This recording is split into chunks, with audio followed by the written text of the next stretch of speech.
third Dota 2 Crownfall Act is going to be updated. Looks like it. The third and last but not the least act of the Dota 2 Crownfall event is expected to launch later this week after Valve revealed the release window in client. So after a mixed reaction to Act 1 and a wonderful positive reaction to Act 2, so you know, and to give you an idea, so basically the Crownfall event is about to enter its final stages with the penultimate act set to be launched this week. And despite its original plan to launch in mid-June, but everybody gets excited for the release of the third act. What Valve did recently updated the release window on Dota 2 to say late June. And with a week to go until the month, that give us a good indication that we can expect a patch na naman in the coming days. Yan.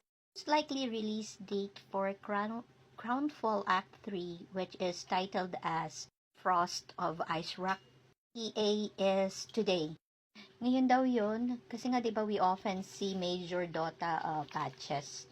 This is for those who are Dota gamers lang ha, exclusively. Just released. A release earlier in the week is also isn't act of the question kasi palagi naman may updates, and as well as we tend to anticipate things and expect the unexpected. Palagi yun. I have little knowledge about on what's the Frost of Ice Rock will include, but knowing it has an icy theme nga.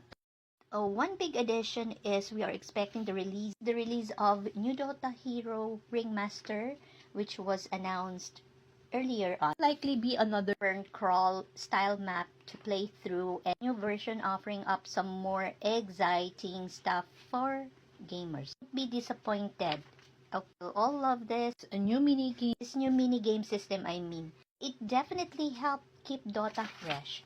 So expect that Valve will want to shake things up a little bit to stir up the fun and add more excitement in playing. I expect that he'll be adding some more fun and excitement in playing.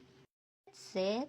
And that's all for now, I think, with today's update on this game. And if there is, you want to know more, just comment hashtag ask and make sure to answer it all for you. Thanks and enjoy the week ahead. Bye for now. Bye bye.